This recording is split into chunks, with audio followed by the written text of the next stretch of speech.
Buenas tardes, hoy vamos a tocar un tema muy importante en hidrología denominado parámetros geomorfológicos de una cuenca hidrográfica. Los temas que se va a tocar son los conceptos básicos, parámetros generales de forma, de relieve y red de drenaje. Cada uno de estos van a ser explicados posteriormente. La introducción. En el presente trabajo se va a presentar aspectos básicos que deben abordarse cuando se realice la caracterización de una cuenca hidrográfica. Una correcta descripción de una cuenca hidrográfica debe incluir al menos datos relativos a su situación, tamaño, perímetro, ancho y desnivel longitudinal, como aspectos generales, longitud, jerarquización y densidad en cuanto a la red de drenaje. Y finalmente, otros parámetros de relieve y parámetros de forma como la curva hipométrica o el coeficiente de Gravelius. Empecemos con los conceptos básicos. ¿Qué es una cuenca hidrográfica? Es una área o superficie del terreno que aporta sus aguas de escorrentía a un mismo punto de desagüe o punto de cierre. Seguimos con los conceptos básicos. ¿Qué son los parámetros geomorfológicos? Son parte fundamental en el estudio de la respuesta a la precipitación de entrada. ¿Por qué son importantes? Estos constituyen la información mínima que debe conocer para que formemos una primera idea de la naturaleza y comportamiento de una cuenca. ¿Qué incluyen? Parámetros generales, por ejemplo, el área, longitud, perímetro y ancho. Parámetros de forma, coeficiente de Gravelius, factor de forma. Parámetros de relieve, pendiente media del cauce, pendiente promedio de la cuenca, curva hipométrica y altura media. Por último, red de drenaje, hidráulica de la red fluvial, perfil longitudinal, jerarquización y densidad de drenaje. Parámetros generales. Dentro de estos parámetros tenemos el área, proyección horizontal de toda el área de drenaje de un sistema de escorrentía dirigido directa o indirectamente a un mismo cauce. La unidad de medida es el kilómetro al cuadrado. Desnivel altitudinal. Es el valor de la diferencia entre la cota más alta de la cuenca y la más baja. Tenemos su ecuación que se puede observar en las PPTs. Por otro lado tenemos al ancho. Es la relación entre el área y la longitud de la cuenca. Esta se determina la división del área y la longitud.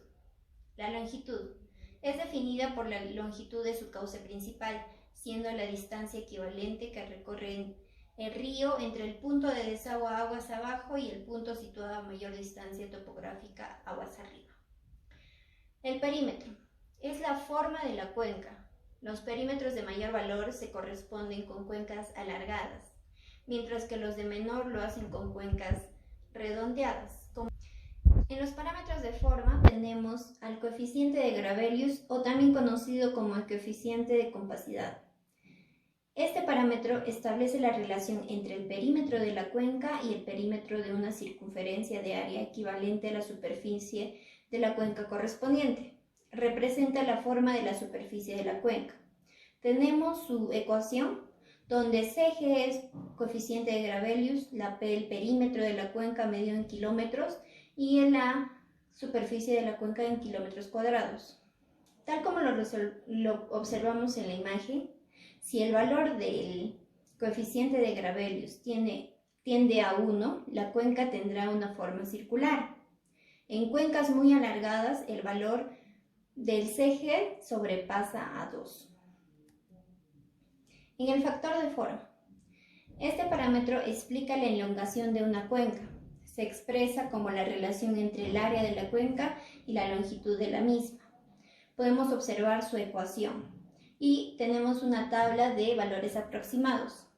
Si es menor a 0.22, la forma de la cuenca es muy alargada. Y si es mayor a 1.20, la forma de la cuenca es rodeando el desagüe. Prosiguiendo, tenemos a los parámetros de relieve. Pendiente media del cauce, también conocido como J. Es la relación existente entre el desnivel altitudinal del cauce y su longitud. Podemos observar su ecuación, que es la división del desnivel altitudinal medido en kilómetros y la longitud del cauce también en kilómetros. Tenemos un cuadro donde nos da el pendiente media del cauce principal en porcentaje. Si es de 1 a 5 es de clase suave, si es de 6 a 11 moderado, de 12 a 17 fuerte.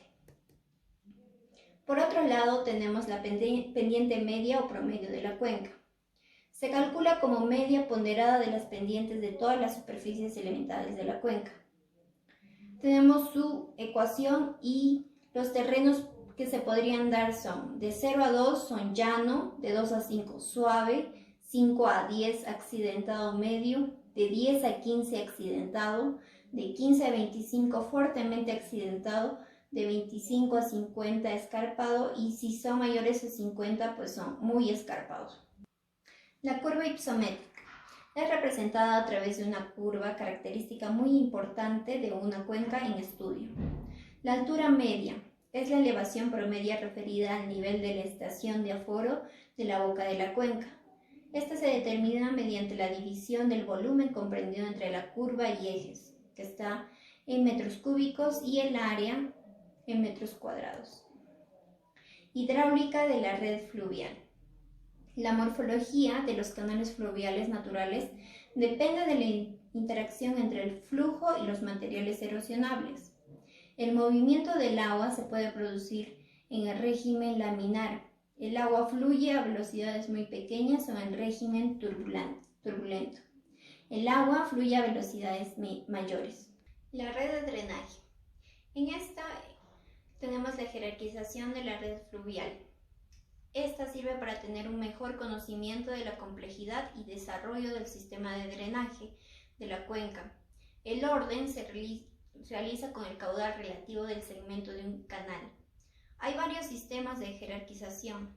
Tenemos el de Orton y el de Strahler, en 1945 y 1952 respectivamente. El método de Orton. Cada canal tiene un único orden, que se corresponderá con el mayor que pueda tener al final de su recorrido.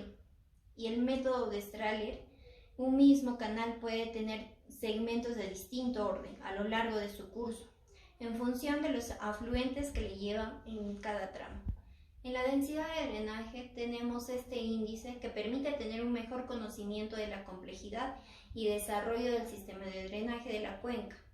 Este es determinado entre la división de la suma de longitudes de corrientes, que está medido en kilómetros, y el área superficie de la cuenca, que está en kilómetros cuadrados.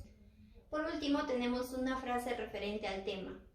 Una correcta descripción de una cuenca hidrográfica incluye parámetros básicos. Para terminar, tenemos la bibliografía que se ha utilizado para realizar este proyecto.